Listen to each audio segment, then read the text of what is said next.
Bonjour, la douleur à l'épaule, un mal incroyablement courant.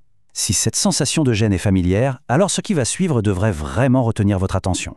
On va démêler le vrai du faux. Et ce n'est pas juste une impression, la science le confirme. Non seulement c'est fréquent, mais en plus ça a tendance à s'amplifier avec l'âge. Et le pire dans tout ça, souvent, les symptômes ne disparaissent jamais complètement. Ça devient une douleur qui traîne. C'est un vrai problème pour énormément de gens. Alors, pour qu'on parle bien de la même chose, le terme scientifique, c'est douleur sous-acromiale, ou DSA. En gros, c'est le nom savant pour cette douleur bien spécifique qu'on ressent quand on lève ou qu'on tourne le bras. On entend aussi parfois parler de tendinopathie de la coiffe des rotateurs ou de syndrome d'accrochage. Eh bien, sachez que ça désigne plus ou moins la même chose. C'est là que les choses se compliquent. Parce que des traitements, on en propose des tonnes. Des injections, du laser, des manipulations, des exercices, on entend de tout. Alors, au milieu de tout ça, la vraie question c'est, que dit la science? Qu'est-ce qui marche pour de vrai? Et pour avoir la réponse la plus fiable possible, on va s'appuyer sur du lourd, une revue parapluie. Alors qu'est-ce que c'est? Imaginez une étude qui, au lieu de faire ses propres tests, va analyser des dizaines d'autres études déjà publiées. C'est en quelque sorte le résumé ultime, le plus haut niveau de preuves scientifiques qu'on puisse avoir sur un sujet. C'est la crème de la crème. Bon, alors allons droit au but. Qu'est-ce que cette méga-analyse a trouvé?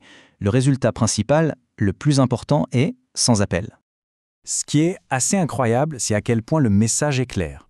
Parmi la montagne de traitements analysés, il y en a un et un seul qui reçoit une recommandation forte. Les chercheurs ne laissent aucune place au doute.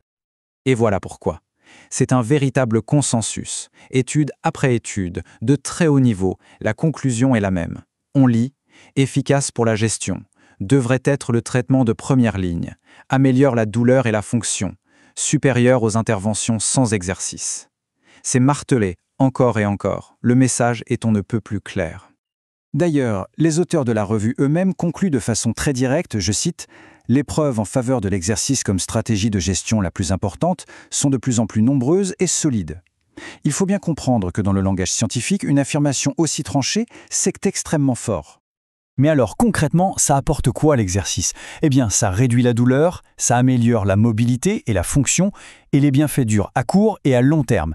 Mais le plus dingue, c'est que la recherche montre qu'un programme d'exercice bien mené est aussi efficace que la chirurgie. Oui, aussi efficace, mais sans les risques et pour bien moins cher, évidemment. D'accord, donc l'exercice, c'est la star, c'est le traitement numéro 1. Mais est-ce qu'on peut l'accompagner? Est-ce qu'il y a un meilleur second rôle qui peut l'aider? La réponse semble être oui. Pour y voir plus clair, regardons ça. D'un côté, l'exercice seul, recommandation forte.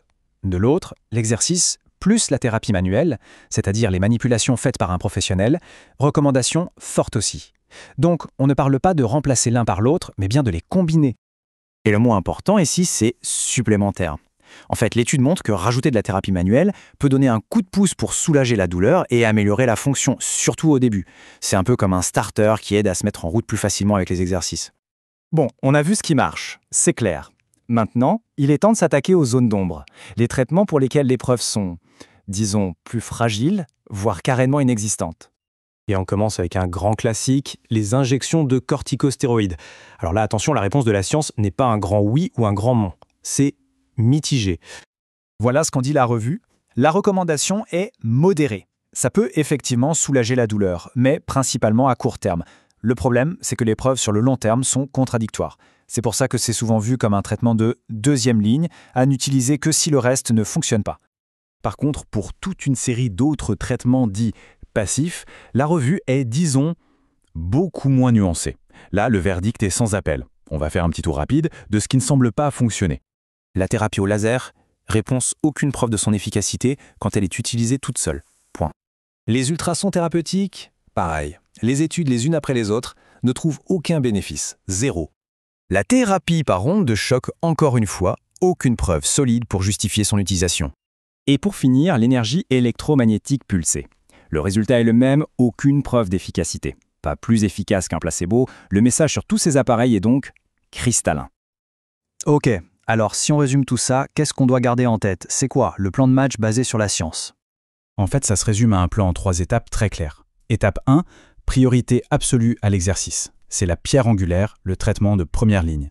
Étape 2, on peut y ajouter de la thérapie manuelle, surtout au début, pour un coup de pouce sur la douleur. Et étape 3, il faut oser poser des questions sur les traitements passifs comme le laser ou les ultrasons, parce que les preuves de leur efficacité manquent cruellement. Pour conclure, on a donc une feuille de route incroyablement claire grâce à cette recherche. On sait par où commencer. Mais évidemment, la science ne s'arrête jamais. La prochaine étape, pour les chercheurs, c'est de répondre à la question « Quel type d'exercice est le meilleur ? À quelle fréquence ? Pendant combien de temps ?» C'est ça, la prochaine grande question à laquelle il faudra répondre.